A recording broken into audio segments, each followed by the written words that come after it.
दर्शको जय भीम नमबुद्ध आहे. आपण पाहत आहे Lord Buddha T V channel आणि लॉर्ड बुद्ध टी व्ही चॅनलचा हा आहे मैत्री संवाद. या मैत्री संवाद कार्यक्रमामध्ये आपल्या सर्वांचं स्वागत आहे. मी प्राध्यापक गजेंद्र गवई.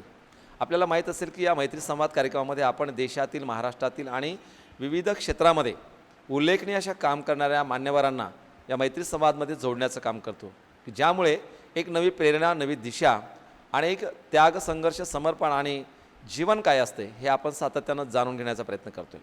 आजच्या या भागामध्ये अशाच एका परिवाराला आपण या मैत्री संवादमध्ये जोडण्याचा प्रयत्न करतोय. तो मैत्री संवादचा हा जो कार्यक्रम आहे, या कार्यक्रमामध्ये आपल्यासोबत जुळलेला हा जो परिवार आहे, हा परिवार आहे या ठिकाणी डॉक्टर सौ ऋतुजा ऋषांक चव्हाण गवई. डॉक्टर सौ ऋतुजा ऋषांक चव्हाण गवई हे नाव खरं तर आता सामाजिक पटलावर अनेक वर्षापासून खूप मोठं आहे. कारण या ठिकाणी ऋषांक चव्हाण नावाचं हे नवतरुण व्यक्तिमत्व या संपूर्ण परिसराला, जिल्ह्याला एक खरं तर एक दिशा देणारं नक्कीच आहे. कारण त्यांनी त्यांच्या शून्यातून जे विश्वनिर्मिती या ठिकाणी केलेली आहे ही अतुलनीय आहे. अशा पद्धतीचं व्यक्तिमत्व एवढ्या कमी वयामध्ये ही एवढी मोठी उंच भरारी आणि त्यांना साथ संगत या परिवाराला खऱ्या अर्थानं देण्याचं काम डॉक्टर ऋषांक चव्हाण गवई यांनी ज्या ठिकाणी केलेलं आहे ते आहेत ऋतुजा चव्हाण गवई. डॉक्टर ऋतुजा चव्हाण गवई यांनी या ठिकाणी या नव्या विश्वाला या ठिकाणी नवा आयाम देण्याचा जो प्रयत्न केलेला आहे. एकंदरीतच ही संघर्ष गाथा, हा जीवनाचा प्रवास या मैत्री संवाद कार्यक्रमामध्ये आपण जाणून घेणार आहोत. हा परिवार आपल्यासोबत जुळलेला आहेत. आपल्यासोबत या ठिकाणी आहेत डॉक्टर सौ ऋतुजा चव्हाण गवई आणि ऋषांक चव्हाण हे दाम्पत्य आपल्यासोबत जुळलेलं आहे. आपण एकंदरीतच यांच्या या जीवनपटलाच्या ज्या काही अधोरेखांकित केलेल्या ज्या संघर्ष गाथा आहेत त्या जाणून घेण्याचा प्रयत्न करणार आहोत. सर जय भीम नमोबुद्ध.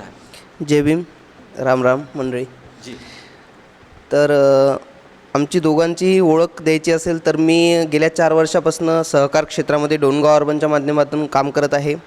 त्यासोबतच अनेक सामाजिक उपक्रमांमध्ये सुद्धा आमचा सहभाग असतो आणि राजकीयदृष्ट्या आम्ही श्री रविकांत भाऊ तुपकर यांच्यासोबत त्यांच्या शेतकरी संघटनेपर्यंत आत्तापर्यंत जुळलेलो होतो.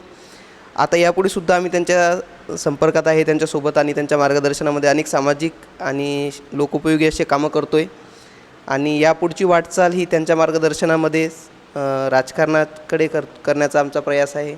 नाही, खरं तर सर तुमचं म्हणजे अतिशय कमी वय आणि या कमी वयामध्ये ग्रामीण भागामध्ये एवढ्या महत्त्वाकांक्षेने घेतलेली भरारी ही उल्लेखनीय आहे. एकंदरीत तुमच्या जीवनाचा जो दोघांचा जीवनपट आहे म्हणजे खरं तर आता आपण पाहतो की तुम्ही OBC कम्युनिटीला बिलॉंग करतायत. तिकडे डॉक्टर ऋतुजा मॅडम आहेत, त्या या ठिकाणी SC कम्युनिटीला बिलॉंग करतायत, म्हणजे त्या बुद्धिस्ट आहात आणि आपण OBC आहात. एकंदरीत हे कशा पद्धतीनं तुमचं सूत जुळलेलं आहे? मला तर असं वाटतं की जातीयता किंवा कास्टिझम या पलीकडचा विचार प्रत्येक सुशिक्षित तरुणाने आता यापुढे करायला हवा. माझ्या डोक्यामध्ये तर कास्ट हा फॅक्टर कधीच नव्हता. माझ्या स्वतःमध्ये मी नेहमी समोरच्या व्यक्तीमध्ये त्याचं कॅलिबर, त्याची गुणवत्ता, त्याची बुद्धिमत्ता हे बघून मी त्याचा दर्जा ठरवत असतो. आणि तसंच मॅडमचं सुद्धा आहे, त्यासुद्धा अतिशय उच्च सुशिक्षित आहेत. त्यांचा परिवारसुद्धा उच्च सुशिक्षित आहे. मी जे काही आत्तापर्यंत बँकेच्या माध्यमातून काम करत आलेलो आहे यामध्ये सुद्धा मी आत्तापर्यंत जे काही कॅन्डिडेट्स निवडले, जो काही मुलांना रोजगार दिला, तो कधीच त्यांची कास्ट किंवा त्यांचं बॅकग्राऊंड बघून दिलेला नाही आहे, तर त्यांची क्वालिटी, त्यांच्यातली गुणवत्ता बघूनच आम्ही त्यांना बँकिंग क्षेत्रामध्ये काम करण्याचं. सर आपल्या परिवाराचं बॅकग्राऊंड काय? मी अतिशय गरीब परिवारातून आलेलो आहे. माझं बॅकग्राऊंड, माझे वडील आचारी काम करत होते आणि शेती वगैरे आमच्याकडं काहीच नाही आहे.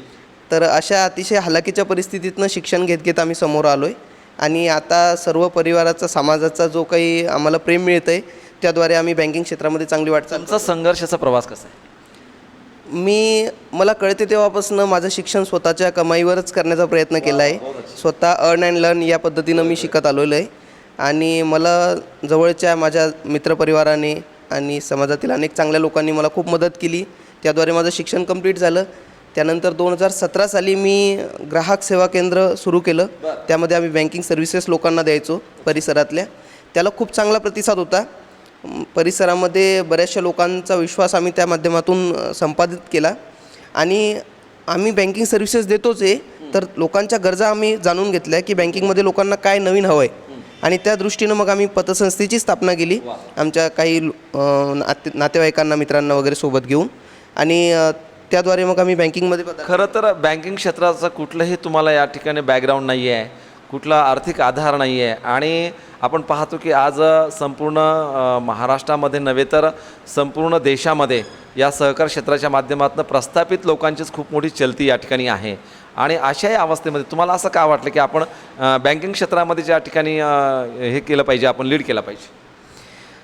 खरं तर आम्ही CSPच्या माध्यमातून ज्यावेळेस लोकांना बँकिंग सर्व्हिसेस देत होतो, गोरगरीब लोकांचे विड्रॉल करायचो, त्यांना डिपॉझिट द्यायचो, अन्य बँकिंग सर्व्हिसेससुद्धा द्यायचो.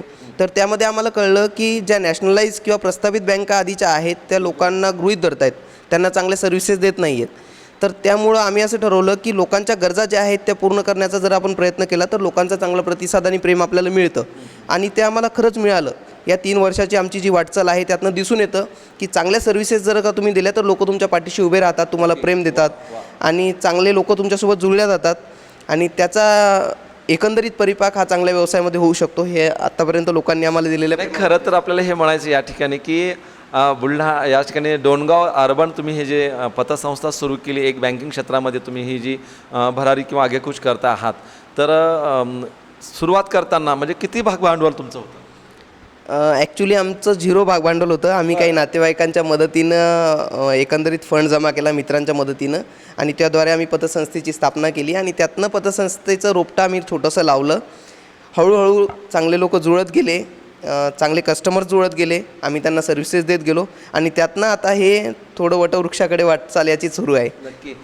दर्शकांना आपण पाहतो या ठिकाणी की असं म्हणतात की एखाद्या कर्तबगार पुरुषाच्या पाठीमागं एखाद्या कर्तबगार आणि सेन्सिटिव्ह महिलाचा जर खऱ्या अर्थानं हात असेल किंवा पाठबळ असेल तर नक्कीच या ठिकाणी काय अचिव्हमेंट होऊ शकते, काय उपलब्धी होऊ शकते, अतिशय कमी वयामध्ये या ठिकाणी बँकिंग क्षेत्रामध्ये ही भरारी घेऊन या ठिकाणी डोणगाव अर्बनसारख्या नावाच्या एका पतसंस्थेच्या माध्यमातून लोकांना या ठिकाणी बँकिंग सेवा सुविधा या ठिकाणी त्वरित उपलब्ध करून देण्याचा हा जो पायंडा आणि डिजिटल सिस्टीमचा संपूर्ण परिपूर्ण वापर करून एक नवीन आयाम या संपूर्ण परिसराला देण्याचं काम या ठिकाणी ऋषांक चव्हाण यांनी केलेलं आहे.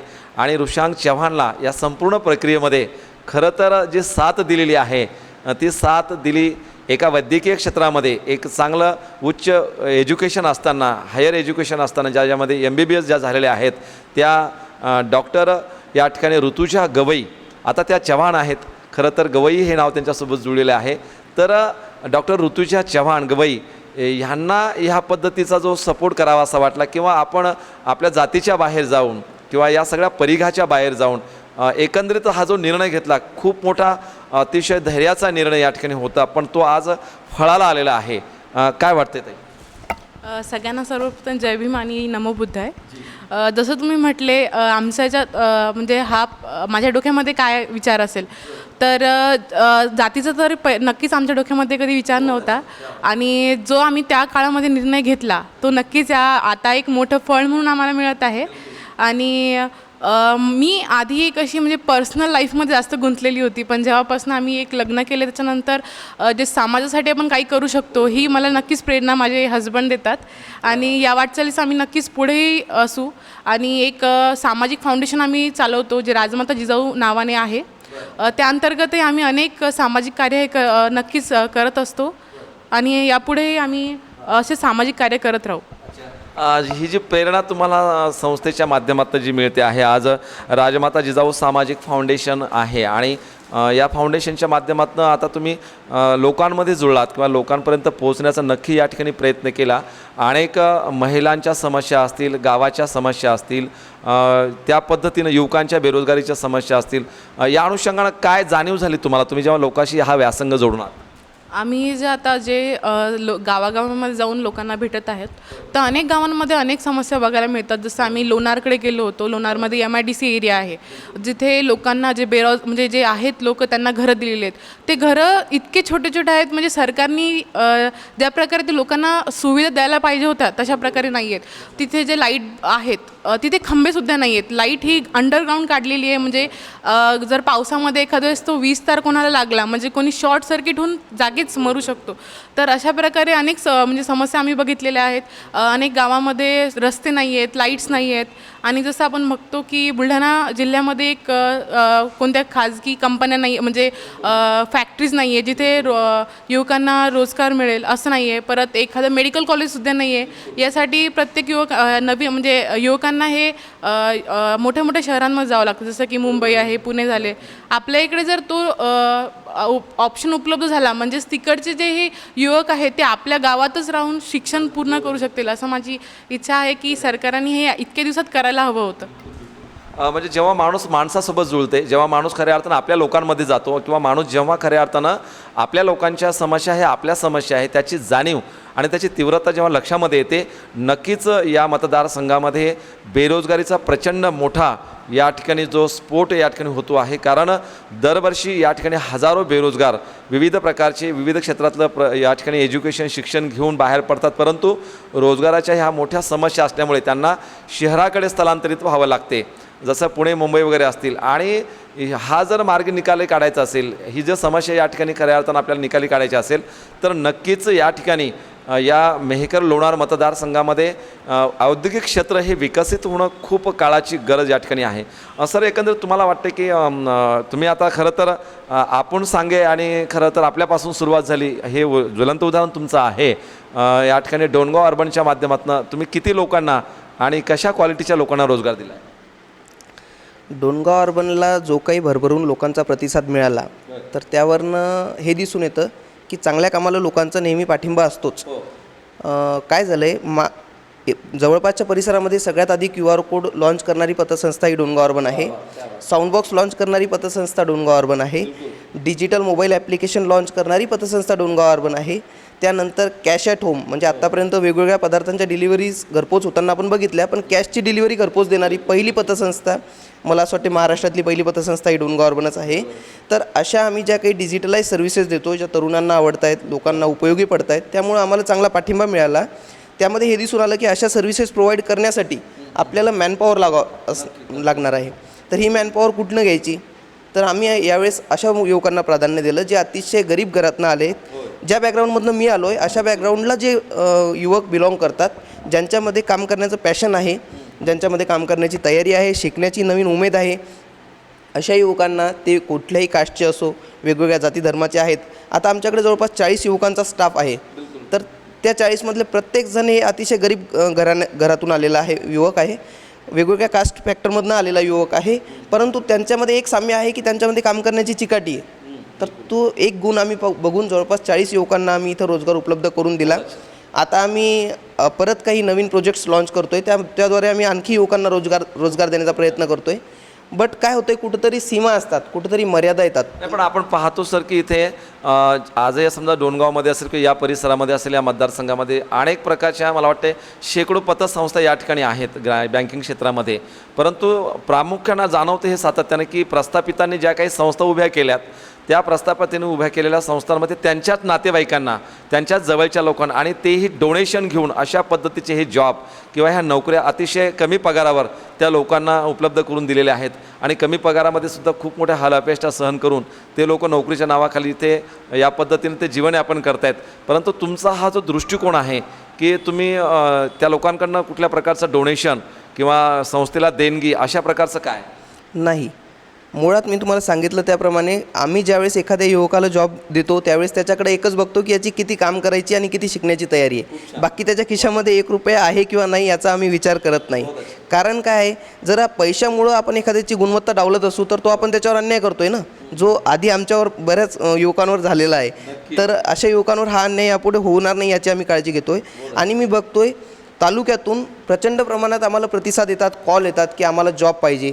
अतिशय उच्च शिक्षित मुलं आहेत, म्हणजे ज्यांचं MBA झालेलं आहे, MSc झालेलं आहे, अशा प्रकारचे मुलं बँकिंग जॉबसाठी येत आहेत.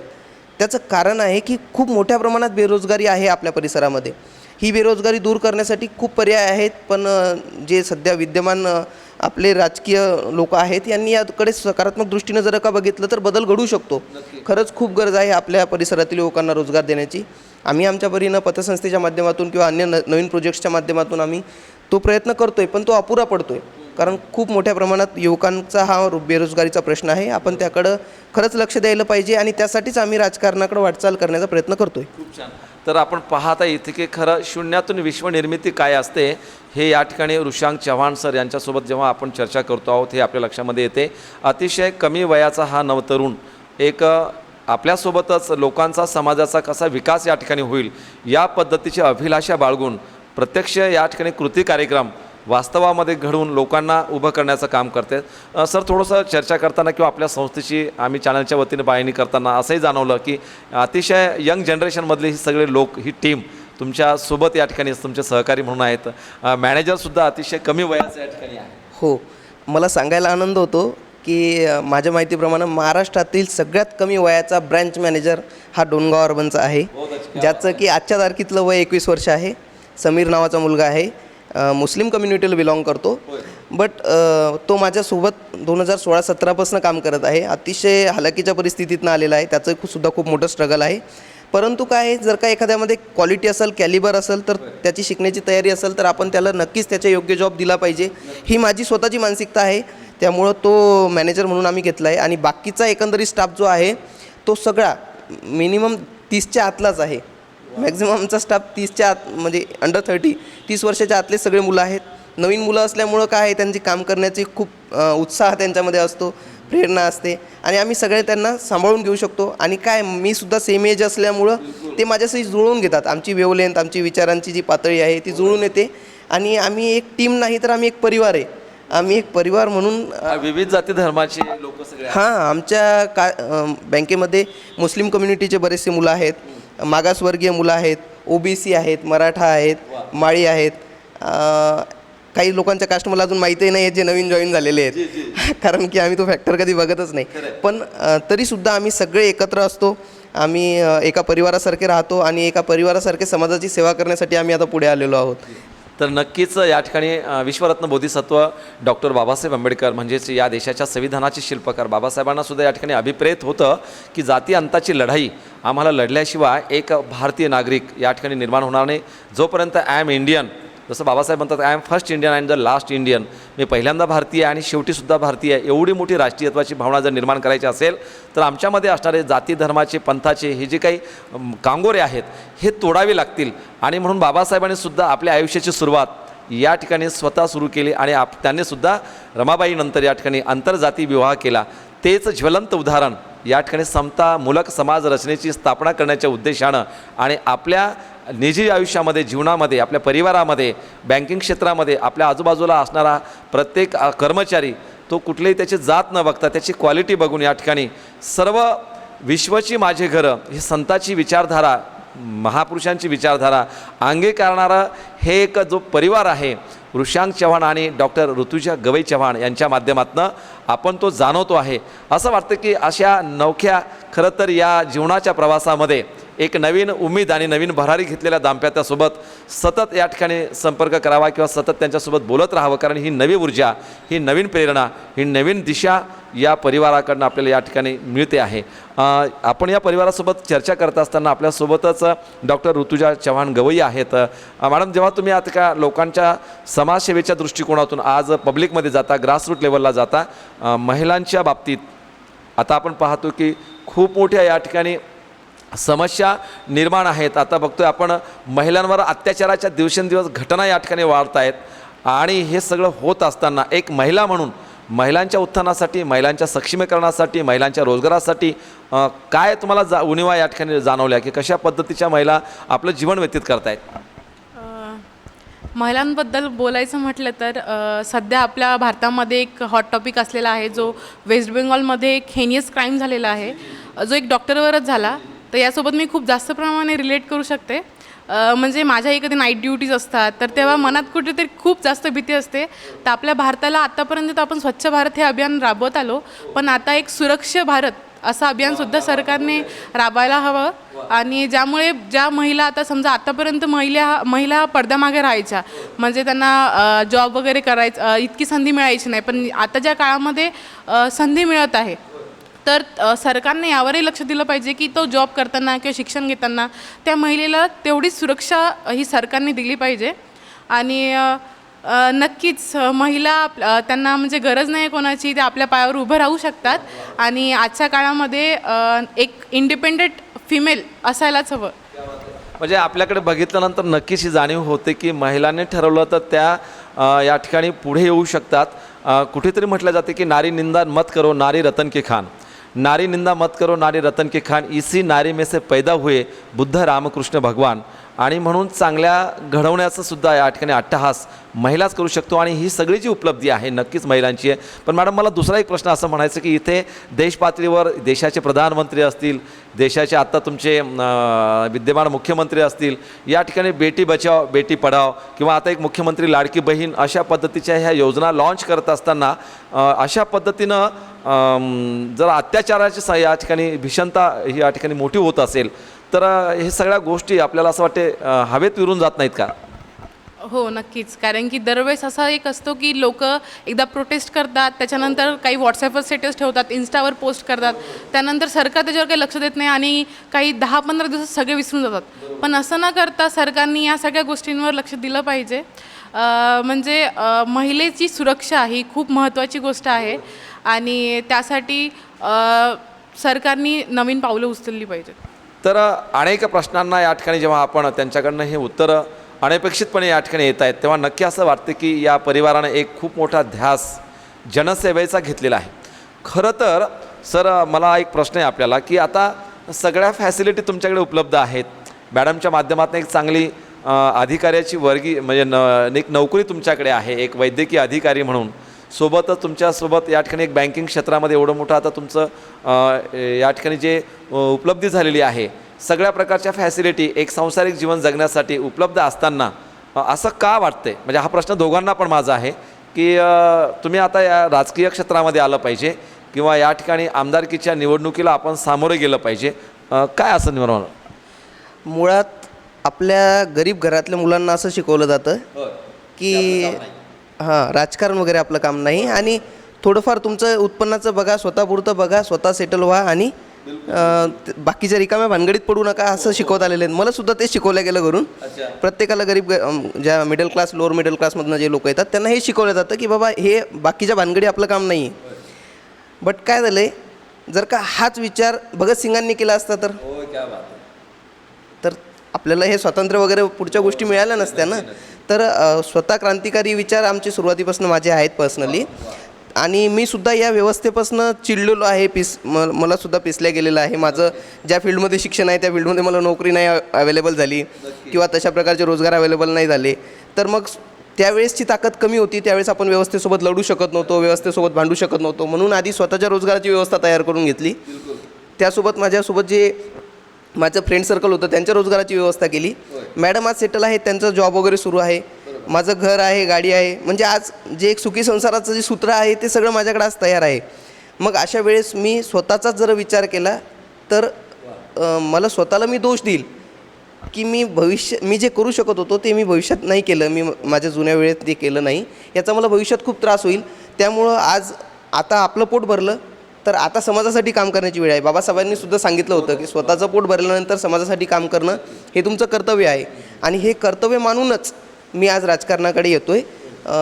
रविकांत भाऊ सारख्या नेत्यांची आम्हाला एक सहकार्य असते नेहमी आणि त्यांची शिकवणसुद्धा आहे की क्रांतिकारी मार्गाने जायला पाहिजे.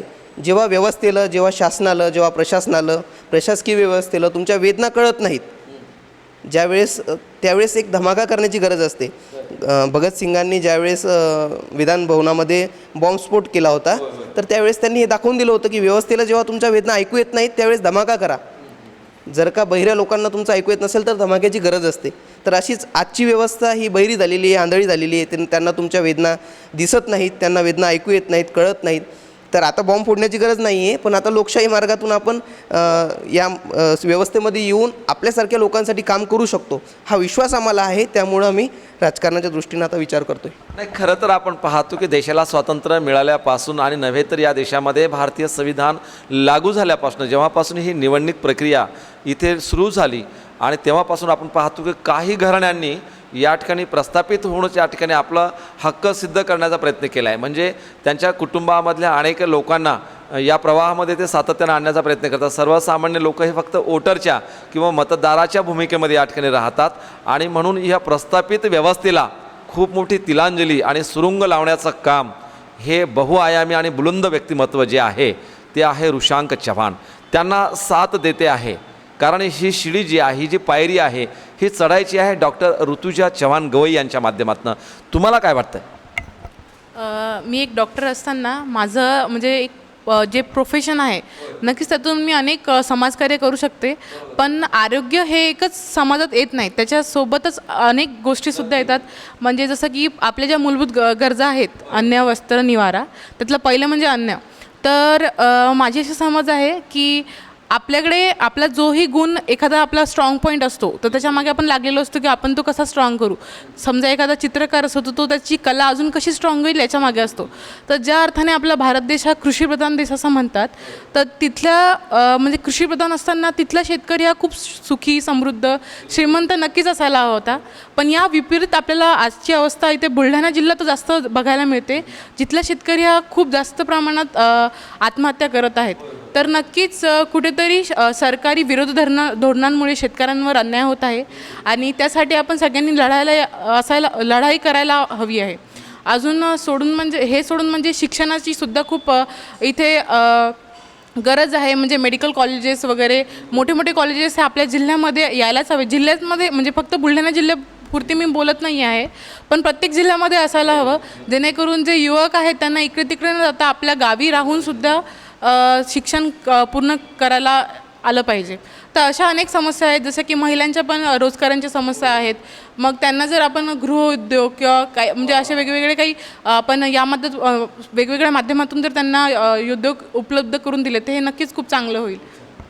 म्हणजे खरं तर आपण असं म्हणतो की या ठिकाणी महिलांना किंवा लोकनेता कसा असावा आणि हे काही एवढं प्रस्थापित पुरुषांनीच करावं असं काही ते याच्यामध्ये नाही. कारण संविधान या ठिकाणी बाबासाहेब आंबेडकरांचं स्त्री पुरुष समानता जेव्हा हा विचार देशाला देते, तेव्हा नक्कीच या ठिकाणी राजकीय व्यवस्थेमध्ये सुद्धा महिलांनी आलं पाहिजे. महिलांचा आवाजसुद्धा या ठिकाणी बुलंद होतो. अनेक महिला कर्तबगार ज्या आहेत की त्यांनीसुद्धा देशाला लीड केलेलं आहे किंवा देशाच्या राजकारणामध्ये त्यांचा एक नाविन्याने उल्लेखनीय असं त्यांचं कार्यकर्तृत्व आहे. या सगळ्या प्रेरणा आणि हे सगळ्या त्यांचा इतिहास लक्षामध्ये घेता या ठिकाणी डॉक्टर सौ ऋतुजा ऋषांक चव्हाण हे दाम्पत्य खऱ्या अर्थानं एक भरारी घेण्याच्या उद्देशानं आता या ठिकाणी सज्ज झालेलं आहे. आणि त्यासाठी घराघरात लॉर्ड बुद्धा TV चॅनल पाहणाऱ्या प्रत्येक मतदाराला या ठिकाणी विचारसुद्धा नक्कीच करावा लागणार की आता परिवर्तन हा निसर्गाचा नियम आहे, बदल तो होणं आहे. आणि हा बदल जर करायचा असेल तर या नवख्या उमेद असणाऱ्या आणि खरं तर पंखामध्ये जबरदस्त बळ असणाऱ्या आणि उडण्याची सुद्धा या ठिकाणी उमेद असणाऱ्या अशा या नवतरुणांना या प्रवाहामध्ये आपल्याला नक्कीच घेऊन जावं लागेल आणि त्यांना त्या पंखांना बळ द्यावं लागेल, जेणेकरून ऋतुजा गवईताईच्या माध्यमातून, ऋतुजा चव्हाण गवईताई यांच्या माध्यमातून विधानसभेमध्ये या ठिकाणी या मतदारसंघाच्या ज्या काही समस्या गेल्या अनेक वर्षापासून इथला सर्वसामान्य नागरिक, इथला मतदार या ठिकाणी भोगतो आहे, तर ते त्याच्या समस्याची उकल करून, त्याच्या समस्याची जाणीव करून, त्या समस्या कशा पद्धतीनं राजदरबारामध्ये मांडून त्या समस्यांना विकासाकडे कसं घेऊन जाता येईल, त्या निधी कसा उपलब्ध करून देता येईल, अशा पद्धतीनं उच्च विद्याविभूषित असणारं हे नवदाम्पत्य या ठिकाणी आहे. आणि त्यांची प्रेरणा नक्कीच या तालुक्याला एक नवी संधी घेऊन या ठिकाणी आलेली आहे. त्या संधीचं चीज करणं या तमाम मतदारावर हे अवलंबून आहे. म्हणून आपण हे पाहणं नक्कीच आपल्याला आवडेल की येत्या काळामध्ये या ठिकाणी होऊ घातलेल्या या मेहकर लोणार विधानसभा मतदारसंघ तो खरा अनुसूचित जातीसाठी राखीव आहे. कारण या तालुक्यामध्ये, या मतदारसंघामध्ये जे मतदाराचं या ठिकाणी जी काही नियोजन आहे, टक्केवारी, ती थोडी आपण या कार्यक्रमाच्या निमित्तानं जाणून कसे आहे टक्केवारी. हा मतदारसंघ मागासवर्गीयांसाठी राखीव आहे, परंतु जसं म्हटलं जातं तर योग्य व्यक्तीला त्याच्या हक्काचं मिळायला हवं, त्यासाठी आपण हा प्रयत्न करणार आहोत. बहुसंख्य मतदार हे अदर कास्टचे आहेत, काही मराठा आहेत, OBC आहेत, यांचं बहुसंख्य वोटिंग आहे. पण मला हे म्हणायचं आहे, कधीपर्यंत आपण जातीपातीचं राजकारण करत बसणार आहे? वा. कधीपर्यंत आपण हे प्रस्थापितांनी आपल्या डोक्यात घालून ठेवलेलं आहे, हा या जातीचा तो त्या जातीचा. कधीतरी एक चांगला उमेदवार बघून आपण निवडणुकीला समोर गेलं पाहिजे ना. गरज आहे. आपण सामान्य लोक आपण काय म्हणत असतो, आपण राजकारणाला दोष देतो, राजकारण चांगलं नाही आहे, ते चांगल्या लोकांचं नाही आहे. पण ज्यावेळेस चांगले लोक राजकारणात येण्याचा प्रयत्न करतात तेव्हा आपण तरी कुठे त्यांच्या पाठीशी उभे राहतो. आपण त्यावेळेस कशामध्ये असतो? आपण जातीमध्ये विभागल्या जातो, आपण कास्टमध्ये, जातीमध्ये, हा माझा नातेवाईक आहे, तो पैशावाला आहे, तो पैसे देतोय, या फॅक्टरमध्ये आपण गुंततोय ना. मग राजकारणाला दोष देण्याचा अधिकार आपल्याला राहतो का? जर एखादा चांगला माणूस, एखादा चांगला व्यक्ती जर राजकारणामध्ये येण्याचा प्रयत्न करत असेल किंवा येत असेल तर आपल्या सगळ्यांचं कर्तव्य आहे की जात वगैरे ह्या बाकीच्या सगळ्या फॅक्टर बाजूला ठेवून एक माणूस म्हणून, एक पक्ष सोडून वगैरे सगळ्या गोष्टी सोडून एक माणूस म्हणून जर आपण त्या व्यक्तीच्या पाठीशी उभं राहिलो तर बदल घडेल ना. कारण की तुम्ही ज्यावेळेस पैशाच्या किंवा कास्टच्या किंवा पक्षाच्या भरोशावर ज्यावेळेस एखाद्या माणसाला वोट करत असता तर त्यावेळेस तुम्ही त्या संबंधित व्यक्तीला वोट न करता त्या प्रस्थापित व्यवस्थेला वोट करत असता आणि त्याच्या अगेन्स्टमध्ये तुमच्या मुलांचं भवितव्य तुम्ही डाववर लावत असता. तुमच्या येणाऱ्या पिढीसोबत तुम्ही अन्याय करताय ना. तर एखाद्या वेळेस तरी एखादा चांगला व्यक्ती, एखादा चांगला उमेदवार बघून मतदान करा आणि ज्यामध्ये खरंच बदल घडवण्याची विकासात्मक दृष्टिकोन ज्याच्याकडे आहे या सगळ्या गोष्टीच्या वरती जाऊन त्या व्यक्तीला मतदान करायला हवं. आपण सगळ्यांनी त्याच्या पाठीशी उभं राहायला हवं असं माझं मत आहे पर्सनली. मागासवर्गीयांसाठी हा मतदारसंघ राखीव आहे त्या दृष्टीनं तर मॅम उभ्या राहतच आहेत, आम्ही सगळे त्यांच्यासोबत आहे. डॉक्टर टाले साहेब आहेत, ज्ञानेश्वर टाले साहेब आहेत आणि बहुसंख्य माझे मित्रमंडळी वगैरे सगळे आम्ही सोबत आहे. आम्ही काय केलं, उभं राहण्याच्या अगोदर मतदारसंघामधले 220 गाव आहेत, त्या मॅक्झिमम गावांमध्ये पत्रकं वाटले आणि लोकांना विचारलं की तुम्हाला बदल हवा आहे का, तुम्हाला नवीन उमेदवार हवा आहे का जो सुशिक्षित आहे, ज्याच्यामध्ये विकासात्मक दृष्टिकोन आहे, जो तुमच्यासारख्या फॅमिलीतनं आलेला आहे, ज्याला तुमच्या वेदना कळतात, तुम्ही ज्याच्या खांद्यावर हात टाकून तुमच्या समस्या ज्याच्याशी शेअर करू शकता, असा उमेदवार तुम्हाला हवा आहे का. या सगळ्या गोष्टीची आम्ही विचारणा केली आणि मला सांगायला आनंद वाटतो की 60% लोकांनी पॉझिटिव्ह रिस्पॉन्स दिला की चांगल्या लोकांची राजकारणामध्ये गरज आहे, आम्ही तुमच्या पाठीशी उभे आहे आणि तुम्ही नक्कीच या, आम्ही तुमचं स्वागत करतो आहे. त्यामुळं आमचा जो आत्मविश्वास आहे तो द्विगुणित झाला. आमची प्रबळ इच्छाशक्ती वाढली की खरंच आपण राजकारणात यायला पाहिजे, लोकांना एक चांगली संधी उपलब्ध करून द्यायला पाहिजे. त्याच्यानंतरचं भविष्य तर आपण बघत राहू, पण एक प्रामाणिक प्रयत्न करणं मतदारसंघासाठी. जे लोक विस्थापित आहेत, ज्यांच्यावर शोषित आहेत, ज्यांच्यावर बऱ्याच दिवसांपासून समाजव्यवस्था अन्याय करते, ज्यांच्या हक्काचं त्यांना मिळत नाही आहे, अशा लोकांसाठी उभं राहण्याचं आज आपलं कर्तव्य आहे. आपण राहू शकतो आणि त्यामुळं आम्ही सुद्धा यात अतिशय प्रामाणिक प्रयत्न करून या निवडणुकीला सामोरं जाणार आहे. दर्शकांना पाहता की किती मोठा हा आत्मविश्वास या ठिकाणी आहे. कुठलंही राजकीय या ठिकाणी बॅकग्राऊंड नाही आहे, कुठल्याही पैशाचा आर्थिक खूप मोठा या ठिकाणी कुणाचा आधार नाही आहे आणि ना कोणी प्रस्थापितासोबत रिलेशन आहे, ना राजकारणाचं या ठिकाणी गेल्या अनेक पिढ्या त्याच्यामध्ये आहेत. असा कुठलाही बॅकग्राऊंड नसणारा हा परिवार, कृषांक चव्हाण आणि डॉक्टर ऋतुजा चव्हाण गवई या परिवाराच्या मानसिकतेमध्ये हा जो बदल होतो आहे की आता लढायचं आहे लोकांसाठी, आता लढायचं आहे समाजासाठी, आता लढायचं आहे खरं तर या मतदारसंघामध्ये असणाऱ्या अनेक समस्यांसाठी, त्याचं उकल करण्यासाठी, त्या समस्यांना विकासामध्ये परावर्तित करण्यासाठी.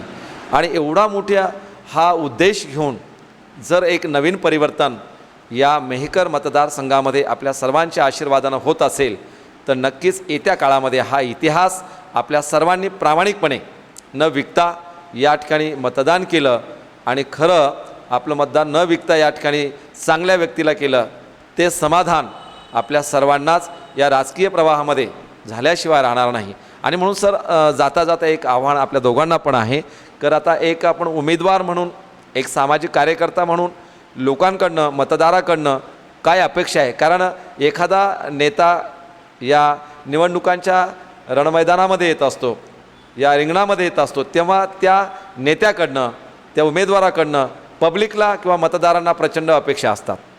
परंतु खरं तुम्हाला लोकांकडनं काय अपेक्षा आहेत, तुम्ही काय लोकांना देऊ इच्छिता आणि हा परिवर्तन किंवा ही बदलाची परिभाषा तुम्ही कशी या ठिकाणी सिद्ध आणि साध्य करण्याच्या तयारीमध्ये आहात. खरं तर सध्या जे प्रस्थापित विद्यमान आमदार साहेब आहेत यांच्या विरोधातले जर आपण एकंदरीत उमेदवार बघितले तर त्यामध्ये एकमेव स्थानिक उमेदवार महिला उमेदवार, वा. एकमेव महिला उमेदवार, अतिशय उच्च सुशिक्षित उमेदवार, असं एक strong combination OBC plus real मागासवर्गीय SC. मतांचं आणि हा रिअल SC किंवा रिअल हकदार ज्याला म्हणता येईल त्या वोटचा असं आपण म्हणूया. ते असा उमेदवार आम्ही मतदारसंघाला देतो आहे. आणि आमची मतदारसंघातील मतदारांकडून अशी अपेक्षा आहे की कधीतरी कास्ट, जातीयता, पक्षीय राजकारण याच्या बाहेर येऊन विचार करा, चांगल्या उमेदवाराच्या पाठीशी उभे राहा. आम्ही मूळतः मीही गरीब घरातून आलेलो आहे, त्यामुळे पैसा हा आमच्याकडे मुबलक प्रमाणात नाही आहे. ज्या बेसिक गरजा असतील तेवढ्यापुरता आम्ही खर्च करू शकतो. पण अतिशय जसे सांगतायत की खूप खर्च करणार आहेत उमेदवार वगैरे, तर तसा काही आमच्याकडे फॅक्टर तो नाही आहे. आम्ही फक्त प्रामाणिकता, आमचं ध्येय, आमचे उद्दिष्ट, आमची समाजाप्रती असलेली बांधिलकी या गोष्टी घेऊनच आम्ही राजकारणामध्ये या रिंगणात येतो आहे. आणि तुमच्याशिवाय आमचं कोणी नाही आहे. तुम्ही आमच्या पाठीशी उभे राहिले तरच आम्ही ही निवडणूक सक्सेसफुली पार करू शकतो. आणि मला विश्वास आहे की चांगले लोक समाजात आहेत, चांगले लोक या गोष्टीचा विचार करतील आणि आमच्या पाठीशी उभे राहतील. आणि आपण एक नवीन इतिहास या मतदारसंघामध्ये घडवू शकतो, नवीन बदल घडवू शकतो. आणि त्यानंतर तुम्ही हक्कानं माझ्या मॅडमच्या सोबत येऊ शकता, आमच्या समोर येऊन तुमचे प्रश्न मांडू शकता. आणि आम्ही त्या निवडणुकीनंतरही रिझल्ट्स काही असो, आम्ही तुमच्या सेवेमध्ये सदैव राहू, हा शब्द तुम्हाला माझ्या वतीनं देतो. धन्यवाद. तर आपण पाहत आहे तर खरं तर या ठिकाणी ऋषंक चव्हाण यांनी ही मांडणी केलेली, परंतु ज्या उमेदवार या ठिकाणी आहेत नियोजित आपल्या मेहकर लोणार मतदारसंघाच्या या राखीव असणाऱ्या मतदारसंघासाठी डॉक्टर या ठिकाणी ऋतुजा चव्हाण गवई, तुम्ही कसल्या प्रकारचं या ठिकाणी तमाम मतदारांना आव्हान कराल? माझं म्हणणं इतकंच आहे की वोट करणारा हा सगळ्यात महत्त्वाचा घटक असतो. तर सगळ्यांनी जोही म्हणजे जेही लोक आहेत त्यांनी विचार करून त्या निवडणुकीमध्ये त्यांचा उमेदवार हा निवडला पाहिजे, त्यांचे म्हणजे त्यांचं सरकार हे निवडलं पाहिजे. आणि तर या पद्धतीनं लोकांनी विचार करून आता उमेदवार निवडायची वेळ आलेली आहे. कुठपर्यंत हा बंद तोंड्यानं बुक्क्याचा महार या ठिकाणी आम्ही सहन करणार आहोत. परिवर्तन ही काळाची गरज आहे आणि ते परिवर्तन घेऊन येत आहेत डॉक्टर ऋतुजा ऋषांक चव्हाण गवई. आणि एक नवीन उपलब्धी या मतदारसंघामध्ये आहे. तर लॉर्ड बुद्धा TV चॅनलसुद्धा अशा या मतदारसंघातील या उमेदवारासाठी हार्दिक शुभेच्छा या ठिकाणी देते आहे, जेणेकरून मतदारांनी हा विचार सात्विक पद्धतीने करावा आणि कुठल्याही भूलथापांना आता बळी न पडता एका गोरगरीब घराण्यातील समस्याची जाणीव असणारे आणि तर समाजाच्या समस्यांना समजून घेणाऱ्या अशा परिवारातील उच्च विद्याविभूषित अशा डॉक्टर या ठिकाणी ऋतुजा ऋषांक चव्हाण गवई यांना विधानसभेमध्ये एक महिला प्रतिनिधी म्हणून या मेहकर मतदारसंघासाठी आपण पाठवण्याचा नक्की प्रयत्न करा. आपण या ठिकाणी लॉर्ड बुद्धा TV चॅनलच्या मैत्री संवाद कार्यक्रमामध्ये आपला किमती वेळ, खरं तर मॅडमचे ड्युटीचा समय आहे, लोकांना भेटीगाठी आहेत, आपणसुद्धा बँकिंग क्षेत्रामध्ये असल्यामुळे प्रचंड ग्राहक आपल्या या ठिकाणी प्रतीक्षेमध्ये असतानासुद्धा लॉर्ड बुद्धा TV चॅनलच्या या मैत्री संवाद कार्यक्रमासाठी वेळ दिला आणि त्या वेळामध्ये या ठिकाणी प्रामाणिकपणे व्यक्त झालात. आणि नक्कीच या ठिकाणी बघणारा प्रेक्षक या मतदारसंघातील घराघरात लॉर्ड बुद्धा TV चॅनलच्या माध्यमातून सोशल मीडियाच्या सर्व आमच्या असणाऱ्या साईटवरसुद्धा तुम्हाला या कार्यक्रमाच्या माध्यमातून हे उपलब्ध होणार आहे. तर तुम्हाला जाणून घेतलं, आपण वेळ दिला त्याबद्दल लॉर्ड बुद्धा TV चॅनलच्या वतीनं आपल्या सर्वांचं आभार, धन्यवाद, थँक्यू. तर बंधुजनो, बघत राहा तुमचं आमचं सर्वांचं हक्काचं आणि जाणीव असणारं एकमेव देशातलं satellite TV channel Lord Buddha TV channel. मी प्राध्यापक गजेंद्र गवई, कॅमेरामॅन सिद्धार्थसह. मेहकर मतदारसंघामध्ये जी सध्या इच्छुक उमेदवारांची जर का तुम्ही यादी बघितली तर यातले विद्यमान आमदार साहेब सोडता बाकीचे सगळे बाहेरचे आहेत. बाहेरचे इन द सेन्स ते स्थानिक नाही आहेत, आपल्या मतदारसंघातील नाही आहेत. तर काय होतं, बऱ्याचदा आम्ही या आधीसुद्धा अनुभवलं आहे, जे बाहेरचे उमेदवार येऊन निवडणुकीसाठी तयारी करतात ते एक तर ऐन वेळेवर किंवा 1-2 वर्ष आधी आलेले असतात, ते निवडणुकीची तयारी करतात, खूप प्रखर विरोध करतात, खूप प्रचंड पैसा खर्च करतात आणि अशा प्रकारे निवडणुकीला दूषित करतात. आणि जर त्यांच्या निगेटिव्ह रिझल्ट्स आले तर परत 5 वर्ष ते तोंड दाखवत नाहीत मतदारसंघाला. ते त्यांचा गाशा गुंडाळून ते त्यांच्या कामाला निघून गेलेले असतात. मग अशा वेळेस असा जो सामान्य मतदार असतो, जो अशा बाहेरच्या उमेदवारांच्या पाठीशी उभा असतो किंवा त्यांना सहकार्य करतो, हा तोंडावर आलेला असतो. हे प्रस्थापितांच्या विरोधात जाऊ शकत नाहीत आणि ते विनाकारण समोर आलेले असतात. अशा लोकांची पिळवणूक होती नंतरचे 5 वर्ष समोरचे. तर मला हे म्हणायचं आहे की असा उमेदवार निवडताना निवडा जो स्थानिकचा आहे, जो निवडणुकीनंतर रिझल्ट्स काहीही असो तो तुमच्यासोबत राहणार आहे, तुमच्या खांद्याला खांदा लावून या प्रस्थापितांच्या विरोधात जो उभा राहू शकतो, जो तुमच्या समस्यांसाठी लढू शकतो, अशा उमेदवाराच्या सोबत उभे राहा. आणि जो उमेदवार प्रचंड पैसा खर्चून निवडणूक लढणार आहे तर हा निवडून आलाही तरीसुद्धा तो तुमच्यासाठी काम करणार नाही, तो त्याचा खर्च झालेला पैसा वसूल करण्यासाठी काम करणार आहे आणि तुमचा नैतिक अधिकार राहणार नाही त्याच्याकडे जाऊन तुमच्या समस्या मांडण्याचा. त्यामुळं कृपया उमेदवार निवडताना पैसा हा फॅक्टर सेकंडरी विचार ठेवा आणि कास्ट हा फॅक्टर सेकंडरी विचार ठेवा, पक्ष बाजूला ठेवा आणि स्थानिकचा कोण आहे जो तुमच्यासाठी रात्रंदिवस लढू शकतो अशा उमेदवाराच्या पाठीशी उभे राहा. धन्यवाद.